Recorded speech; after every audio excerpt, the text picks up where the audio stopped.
Slick back. No, no, slick back. That's what I said. Slick back. No, nigga, I'm a pimp named Slick Back. Pimp named Slick Back. Pimp named, pimp named. Slick back. Nigga, are you deaf? I'm a pimp. Hear them haters talk, but there's nothing you can tell them. Just made a million, got another million on my schedule. No love for 'em, nigga breaking hearts. No keys, push to start. Yeah, you know what it is. Everything I do it big. Yeah, screaming that's nuts. When I pulled on the lot, that's nuts. Up in my town, when you see me, you know everything. Black and yellow, black and yellow, black and yellow, black and yellow. I put it down from the whip to my diamonds. I'm in black and yellow, black and yellow, black and yellow, black and yellow. Yeah, you know what it is. Everything I do.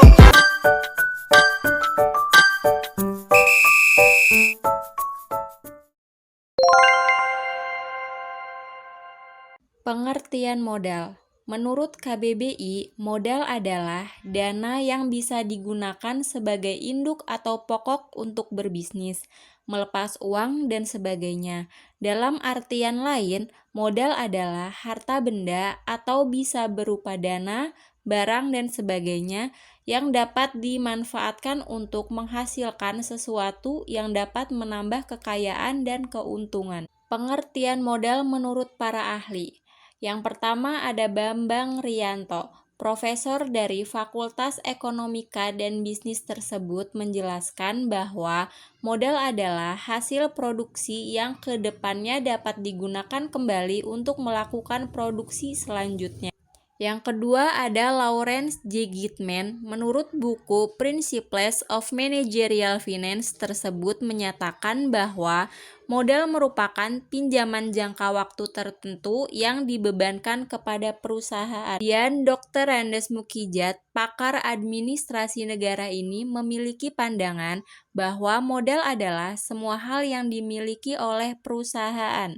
Kemudian ada Jacob Louis Meij, profesor ekonomi bisnis Groningen University sekaligus ekonomi bisnis di Belanda.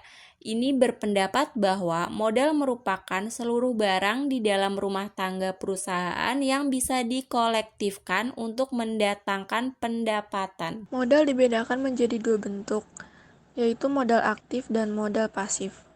Modal aktif yaitu neraca sebelah debit yang menggambarkan bahwa seluruh dana yang diperoleh perusahaan ditanamkan. Macam-macam modal aktif yaitu modal kerja dan modal pasif.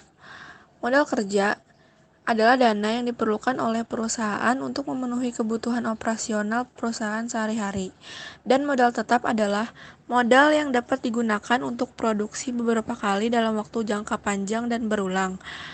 Contohnya itu adalah gedung, mesin, tanah, kendaraan, dan sebagainya. Yang kedua itu modal pasif. Modal pasif adalah modal yang tidak memiliki wujud atau bentuk fisik. Hal ini berarti modal tersebut tidak dapat terlihat oleh mata. Meskipun tidak berwujud keberadaannya, tetap sangat penting bagi perusahaan. Modal pasif berada di neraca sebelah kredit yang menggambarkan sumber-sumber dari mana modal diperoleh. Contohnya yaitu jaringan atau koneksi yang terbangun di antara rekan bisnis. Selanjutnya yaitu jenis modal. Yang pertama ada berdasarkan wujudnya. Terdapat dua modal yaitu modal konkret dan modal abstrak. Yang pertama yaitu modal konkret adalah modal aktif yang berarti dapat dilihat secara kasat mata atau berwujud. Contohnya yaitu uang, bahan baku, gedung atau tempat usaha, kendaraan, mesin, dan gudang. Yang kedua ada modal abstrak adalah kebalikan dari modal konkret di mana tidak terlihat secara kasat mata. Contohnya yaitu ilmu pengetahuan, skill, hak cipta, brand, media sosial, koneksi usaha, manajerial, dan sebagainya. Yang kedua berdasarkan sifatnya. Ada dua modal yaitu modal tetap merupakan modal yang dapat digunakan untuk produksi beberapa kali dalam waktu jangka panjang dan berulang. Contoh dari modal tetap yaitu gedung, mesin, tanah, komputer, kendaraan, alat tes, dan sebagainya. Yang kedua ada modal lancar. Adalah modal yang habis terpakai dalam sekali proses produksi. Contohnya yaitu bahan baku, bahan bakar, alat sekali pakai, dan sebagainya. Yang ketiga itu berdasarkan sumber. Berdasarkan sumber itu terdiri dari dua model, yaitu modal internal dan modal eksternal. Modal internal adalah modal yang didapat dari dalam perusahaan itu sendiri, dan modal eksternal adalah modal yang berasal dari luar perusahaan. Yang keempat itu berdasarkan pemiliknya. Terdiri dari modal perseorangan dan modal sosial. Modal perseorangan adalah modal yang berasal dari seseorang yang memiliki fungsi untuk memudahkan berbagai aktivitas dan memberikan laba kepada pemiliknya. Dan modal sosial adalah modal yang dimiliki oleh masyarakat. Selanjutnya ada jenis-jenis modal. Jenis-jenis modal itu ada dua. Yang pertama ada modal asing, yang kedua ada modal sendiri. Modal asing adalah modal yang berasal dari luar perusahaan yang sifatnya sementara. Bagi perusahaan, modal tersebut merupakan hutang yang pada saatnya harus dibayar. Hutang dapat digolongkan dalam 3 golongan, yaitu hutang jangka pendek, hutang jangka menengah, dan hutang jangka panjang. Yang pertama ada hutang jangka pendek. Hutang jangka pendek itu yang jangka waktunya pendek, yaitu kurang lebih dari 1 tahun. Nah, contohnya itu pertama ada kredit rekening koran. Kredit rekening koran itu kredit yang diberikan oleh bank dengan batas plafon tertentu yang tidak diambil sekaligus tetapi sesuai dengan kebutuhan. Yang kedua ada kredit dari penjual. Kredit dari penjual itu kredit yang terjadi jika terjadi penjualan secara kredit. Selanjutnya ada kredit dan pembeli. Kredit yang diberikan perusahaan sebagai pembeli kepada pemasok dari bahan mentah dan pembeli harus membayar terlebih dahulu. Yang terakhir ada kredit wesel. Kredit yang diberikan kepada perusahaan sebagai pembeli dari pemasok. Yang kedua ada jenis hutang jangka menengah. Hutang jangka menengah adalah hutang yang jangka waktunya lebih dari 1 tahun dan kurang dari 10 tahun. Nah, bentuk utama dari kredit jangka menengah itu ada term loan dan leasing. Term loan adalah kredit usaha dengan umur lebih dari 1 tahun dan kurang dari 10 tahun. Umumnya, term loan dibayar kembali dengan angsuran tetap selama suatu periode tertentu. Misalnya, pembayaran angsuran dilakukan setiap bulan, setiap kuartal atau setiap tahun.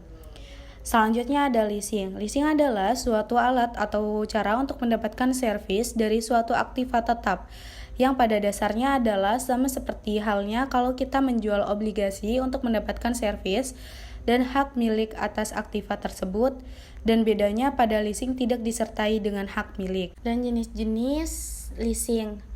Yang pertama itu ada sell and lease. Dalam bentuk leasing, pemilik aktiva menjual aktifnya kepada leasing corporation atau bank dan bersamaan dengan itu dibuat kontrak leasing untuk menggunakan aktiva tersebut selama suatu periode tertentu dengan syarat-syarat tertentu. Selanjutnya ada service lease atau operating leases, memberikan servis baik mengenai bidang finansialnya maupun mengenai pemeliharaannya. Yang terakhir ada financial leases. Financial leases adalah bentuk leasing asing yang tidak memberikan layanan pemeliharaan, tidak dapat dibatalkan, dan harus penuh diangsur. Yang kedua itu ada jenis hutang jangka panjang. Hutang jangka panjang adalah hutang yang jangka waktunya panjang, umumnya lebih dari 10 tahun. Hutang jangka panjang ini pada umumnya digunakan untuk membelanjakan perluasan perusahaan atau ekspansi atau modernisasi dari perusahaan karena kebutuhan modal untuk keperluan tersebut meliputi jumlah yang besar. Nah, jenis dari hutang jangka panjang itu ada pinjaman obligasi. Pinjaman obligasi itu adalah pinjaman uang untuk jangka waktu yang panjang untuk mana si debitur mengeluarkan surat pengakuan utang yang mempunyai nominal tertentu. Nah, selanjutnya itu ada jenis obligasi. Yang pertama ada obligasi biasa. Obligasi biasa adalah obligasi yang bunganya tetap dibayar oleh debitur dalam waktu-waktu tertentu, dengan tidak memandang apakah debitur memperoleh keuntungan atau tidak. Biasanya, kupon atau bunga obligasi dibayar 2 kali setiap tahunnya. Yang kedua ada obligasi pendapatan. Obligasi pendapatan adalah jenis obligasi di mana pembayaran bunga hanya dilakukan pada waktu-waktu debitur atau perusahaan yang mengeluarkan surat obligasi tersebut mendapatkan keuntungan. Yang ketiga ada obligasi yang dapat ditukarkan. Obligasi yang dapat ditukarkan adalah obligasi yang memberikan kesempatan kepada pemegang surat obligasi tersebut untuk pada suatu saat tertentu menukarkan dengan saham dari perusahaan yang bersangkutan. Selanjutnya ada pinjaman hipotek. Pinjaman hipotek adalah pinjaman jangka panjang di mana pemberi uang kreditur diberi hak hipotek terhadap suatu barang tidak bergerak agar supaya bila pihak debitur tidak memenuhi kewajibannya, barang itu dapat dijual dan hasil penjualnya tersebut dapat digunakan untuk menutupi tagihannya. Nah, selanjutnya itu yang kedua ada modal sendiri. Modal sendiri pada dasarnya adalah modal yang berasal dari pemilik perusahaan dan yang tertanam dalam perusahaan untuk waktu yang tidak tertentu lamanya. Oleh karena itu, modal sendiri dilihat dari likuiditasnya merupakan dana jangka panjang yang tidak tertentu waktunya. Modal sendiri selain dari berasal dari luar perusahaan, dapat juga berasal dari dalam perusahaan sendiri, yaitu modal yang dihasilkan atau dibentuk sendiri di dalam perusahaan. Modal sendiri di dalam suatu perusahaan yang berbentuk perseroan terbatas terdiri dari yang pertama itu ada modal saham, yang kedua ada cadangan, yang ketiga ada keuntungan. Nah, yang pertama itu modal saham. Saham adalah tanda bukti pengambilan bagian atau peserta dalam suatu perseroan terbatas bagi perusahaan yang bersangkutan yang diterima dari hasil penjualan sahamnya akan tetapi tertanam di dalam perusahaan tersebut selama hidupnya. Meskipun bagi pemegang saham sendiri itu bukanlah merupakan penanaman yang permanen, karena setiap waktu pemegang saham dapat menjual sahamnya. Nah, jenis-jenis dari saham itu ada saham biasa, dan yang kedua itu ada saham preferred. Nah, tadi yang pertama kan ada saham biasa. Pemegang saham bisa akan mendapat dividen pada akhir tahun pembukuan, hanya kalau perusahaan tersebut mendapatkan keuntungan. Apabila perusahaan tersebut tidak mendapatkan keuntungan atau kalau mendapat kerugian, maka pemegang saham tidak akan mendapatkan dividen. Dan mengenai ini ada ketentuan hukumnya, yaitu bahwa suatu perusahaan yang menderita kerugian, selama kerugian itu belum dapat ditutup, maka selama ini perusahaan tidak diperbolehkan membayar dividen. Nah, yang kedua itu ada saham preferred. Pemegang saham preferred mempunyai beberapa preferensi tertentu di atas pemegang saham biasa. Selanjutnya ada cadangan. Cadangan di sini dimaksudkan sebagai cadangan yang dibentuk dari keuntungan yang diperoleh oleh perusahaan selama beberapa waktu yang lampau atau dari tahun yang berjalan. Tidak semua cadangan termasuk dalam pengertian modal sendiri. Cadangan yang termasuk modal sendiri adalah yang pertama ada cadangan ekspansi, yang kedua ada cadangan modal kerja, yang ketiga ada cadangan selisih kurs, yang keempat ada cadangan untuk menampung hal-hal atau kejadian-kejadian yang tidak terduga sebelumnya. Nah, yang pertama itu ada cadangan ekspansi. Cadangan ekspansi itu atau aset yang dialokasikan oleh perusahaan untuk mendukung pertumbuhan atau perluasan operasional di masa depan. Modal ekspansi dapat berasal dari laba yang ditahan, pinjaman, atau penawaran saham tambahan. Yang kedua itu ada cadangan modal kerja. Bagian dari modal yang diperuntukkan khusus untuk menanggulangi fluktuasi dalam kebutuhan modal kerja perusahaan. Nah, yang ketiga itu ada cadangan selisih kurs, yaitu keuntungan atau kerugian yang timbul dari fluktuasi nilai tukar mata uang asing. Nah, yang terakhir itu ada cadangan umum. Cadangan umum adalah sebagian dari laba bersih yang disisihkan dan ditempatkan di luar modal saham dan laba ditahan untuk digunakan sebagai perlindungan terhadap risiko-risiko yang mungkin timbul di masa depan atau sebagai sumber dana tambahan yang dapat digunakan oleh perusahaan. Nah, yang terakhir ada keuntungan. Keuntungan yang diperoleh oleh suatu perusahaan dapat sebagian dibayarkan sebagai dividen dan bagian ditahan oleh perusahaan. Apabila penahanan keuntungan tersebut sudah dengan tujuan tertentu, maka dibentuklah cadangan sebagaimana diuraikan di atas. Apabila perusahaan belum mempunyai tujuan tertentu mengenai penggunaan keuntungan tersebut, maka keuntungan tersebut merupakan keuntungan yang ditahan. Selanjutnya ada manfaat modal. Nah, yang pertama ada menyediakan bahan baku. Nah, menyediakan bahan baku itu berarti menggunakan modal atau sumber daya finansial untuk memperoleh atau mengamankan pasokan bahan mentah yang diperlukan dalam suatu usaha atau produksi. Nah, yang kedua ada melakukan proses produksi. Nah, ini tuh untuk menjalankan dan mengoptimalkan berbagai tahapan produksi. Contohnya tuh kayak untuk pembelian peralatan, bahan baku, atau elemen-elemen yang diperlukan untuk menghasilkan barang dengan efisien. Yang ketiga ada mengurus perizinan usaha. Nah, ini tuh menggunakan modal untuk menangani dan memenuhi persyaratan perizinan yang diperlukan untuk menjalankan suatu usaha itu.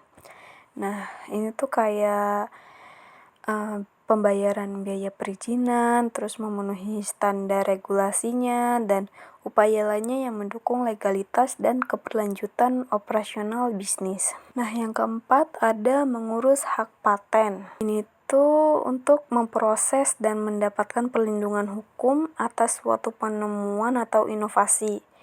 Nah, kayak contohnya tuh kayak pembayaran biaya pendaftarannya untuk mengurus dokumen dan mematuhi prosedur hukum yang diperlukan agar hak paten tersebut tuh dapat diakui dan diterapkan secara hukum. Nah, yang kelima ada membayar gaji karyawan.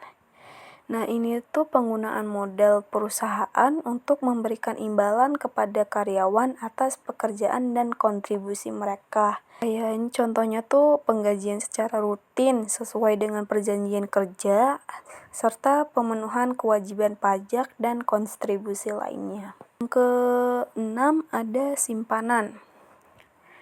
Nah, ini tuh kayak alokasi sebagian dari modal suatu perusahaan untuk disimpan sebagai cadangan atau investasi. Kayak contohnya tuh untuk mengatasi kebutuhan mendesak, peluang investasi, atau menjaga likuiditas dalam operasional perusahaan tersebut. Nah, yang ketujuh tuh meningkatkan kepercayaan pada pihak lain.